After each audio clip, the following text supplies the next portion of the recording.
भारत में कभी हमने देखा नहीं कि फौज जो है, ये एजेंसीज जो है, वो आके उन्होंने हुकूमत संभाली हो, सिविलियन गवर्नमेंट से ही चली है। सर क्या राज है, हमें भी सिखाइए ना। हम बार बार उसी में उलझे रहते हैं कि हमारी इस वक्त भी जो इलेक्शंस हुए हैं उसके ऊपर भी बहुत ज्यादा इल्जामात यही लग रहे हैं कि एजेंसीज ने या फौज ने कुछ ना कुछ गड़बड़ की है।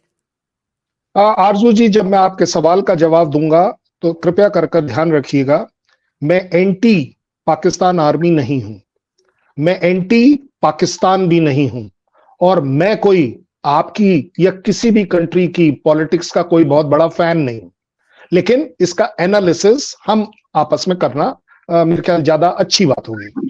ब्रिगेडियर साहब ने कितनी बढ़िया बात करी है, जो पूरी दुनिया के लिए सही है, कि पॉलिटिक्स में रूल्स कहीं नहीं होते। I'll agree on that. Where is the doubt? That is why it is politics. It's called as dirty politics. हमेशा पूरी दुनिया में वर्ड इस्तेमाल किया जाता है डर्टी पॉलिटिक्स। लेकिन जब सर आप रूल्स की बात करते हैं, I am very sure army के पास तो रूल्स होने चाहिए।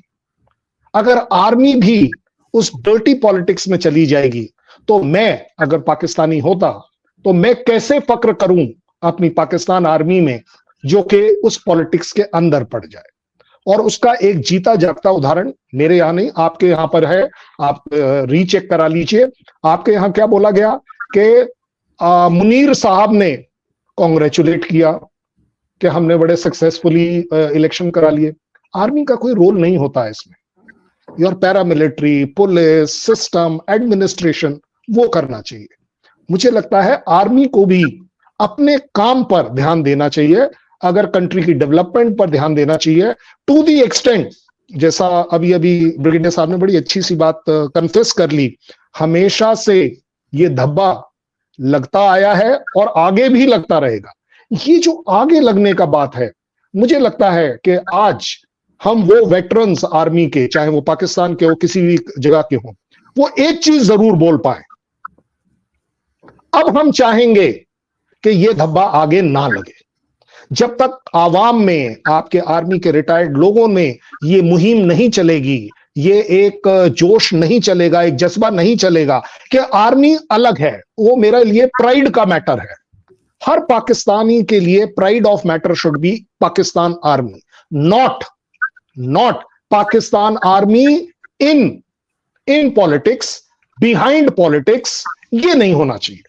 आई थिंक हम अपनी आर्मी का नाम खराब करते हैं जब इस तरह की कोई बात आती है। और लकीली आप जैसे बात कर रहे हैं, मैंने एक और जगह, आपने मेरे से सवाल पूछा था, ओहो माय चश्मा इज नॉट देयर विद मी।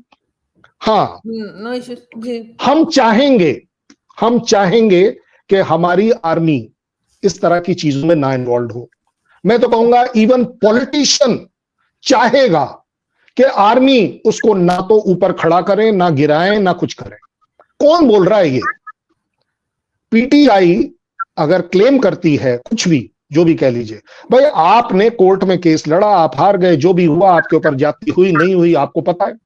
लेकिन आज ये सारी जातियां जो पीटीआई और इमरान खान को लगती हैं, जब वो इलेक्ट हो रहे थे या सेलेक्ट हो रहे थे तब उन्हें नहीं दिखी। तब क्या हुआ था आपको?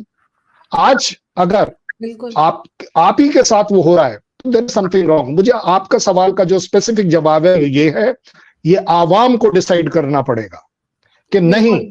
और आवाम आपकी डिसाइड कर रही है, स्लो कर रही है, लेकिन कर रही है, ऐसा नहीं है कि नहीं कर रही। आई विल नॉट से कि अगर 100% मार्क्स के ऊपर अगर हम एड्रेस करें, I think a good beginning has been made कि पाकिस्तान की डेमोक्रेसी करवट बदल रही है, कोशिश कर रही है, खुलकर सामने आ रही है। आपकी अपनी प्रॉब्लम्स है, वो एक अलग बात है, बट मुझे लगता है अब आर्मी को भी एक स्टेप आगे बढ़ना चाहिए।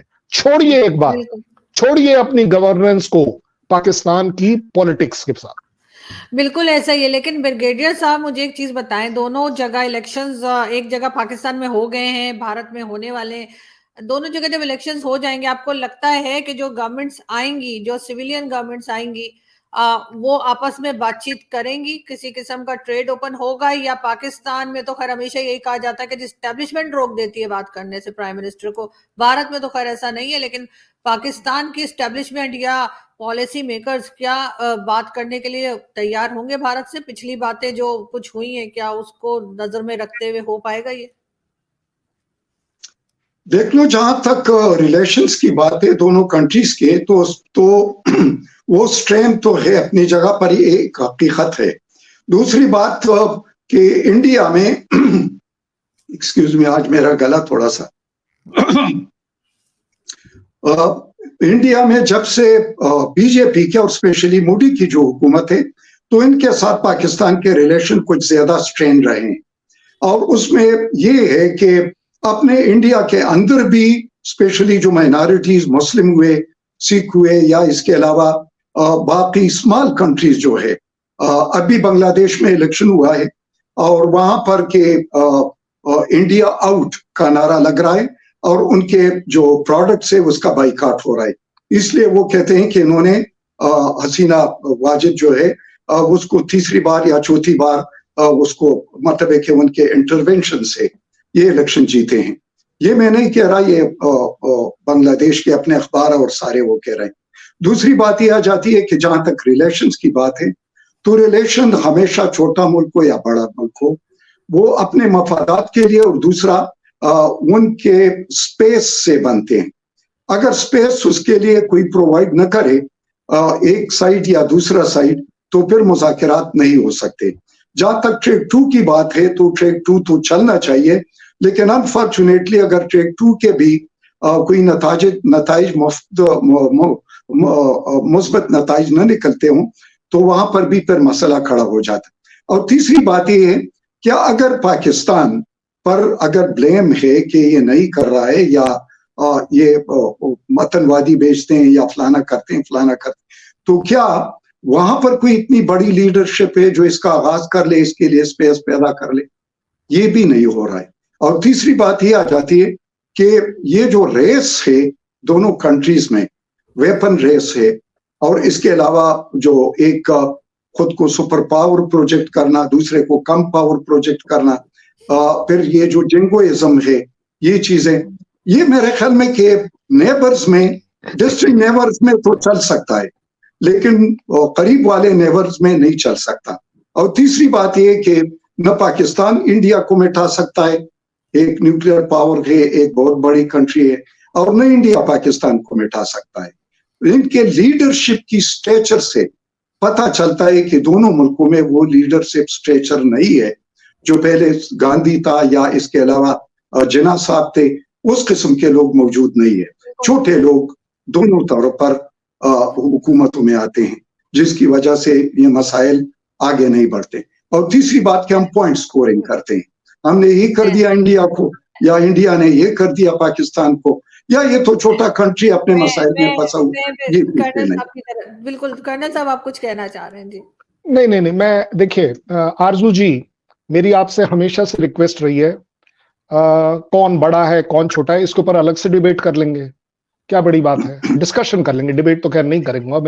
मैं हमेशा डिस्कशन करता हूँ। आपका पॉइंट बड़ा क्लैरिटी के साथ था, क्या ट्रेड में इजाफा आएगा या नहीं आएगा, या रिलेशन अच्छे होंगे। बांग्लादेश बीच में कैसे आ गया, वो मैं ब्रिगेडियर साहब से एग्री करता हूँ, ये छोटापन हो गया अनफॉर्चुनेटली। मुझे आप एक बात बताइए, आपके और मेरे रिलेशन किसी तीसरी कंट्री की वजह से डिसाइड करेंगे? ये आपकी फितरत हो सकती है, क्योंकि आप हमेशा से यूएस बेस्ड डिसीजन मेकिंग करते हैं, लेकिन मैं इसको क्रिटिसाइज नहीं कर रहा, इवैल्यूएट कर रहा हूं। So let's not get into कि बांग्लादेश में क्या हुआ, हसीना के साथ हमारे क्या रिलेशन है या नहीं। Oh my God, how can आप उसके ऊपर सोच भी कैसे सकते हैं? कहने के लिए ठीक है, that is called as democracy, कि उनके यहाँ किसी ने क्रिटिसाइज करा है तो करा है। पीर पगारा के नाम से मशहूर पाकिस्तान के राजनेता और ग्रैंड डेमोक्रेटिक अलायंस जीडीए के प्रमुख पीर सिबगतुल्लाह शाह रशीदी ने देश में राजनीतिक संकट बढ़ने की बात कही है। पीर पगारा ने भविष्यवाणी करते हुए कहा कि जोड़ तोड़ करके जो गठबंधन सरकार बनाई जा रही है वो चल नहीं पाएगी, 10 महीने के भीतर ये गिर जाएगी, और या फिर यहाँ इमरजेंसी घोषित हो जाएगी या फिर मार्शल लॉ लगा दिया जाएगा। पीर पगारा ने कहा कि जिस तरह की बेईमानी इस चुनाव में हुई वो पाकिस्तान में पहले कभी नहीं देखी गई। चुनाव में धांधली को लेकर बुलाई गई सभा में बोलते हुए पीर पगारा ने कहा, हमें चुनाव में कोई दिलचस्पी नहीं थी क्योंकि नतीजे 3 महीने पहले ही तैयार हो गए थे। जीडीए का रुख केवल हालिया चुनावी प्रक्रिया को प्रभावित करने वाली अनियमितताओं का खुलासा करने के बारे में था। आज वे राष्ट्रीय और अंतर्राष्ट्रीय स्तर पर बेनकाब हो गए हैं। दुनिया ने देख लिया है कि चुनाव में किस तरह की घपलेबाजी की गई है।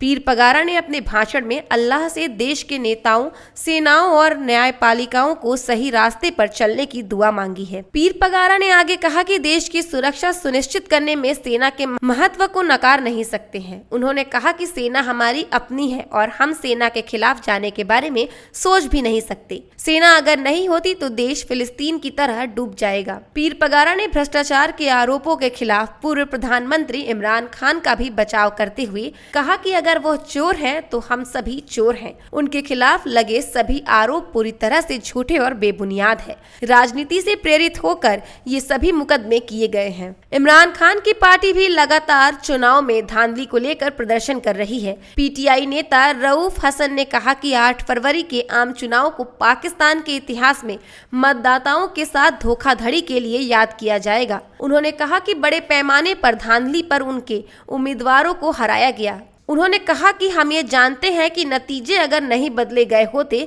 तो आज हम सरकार में होते। धांधली न होती तो हम 180 सीटें जीतते। फॉर्म 45 इस बात का सबूत है कि हमारे जीते हुए उम्मीदवारों को हरा दिया गया।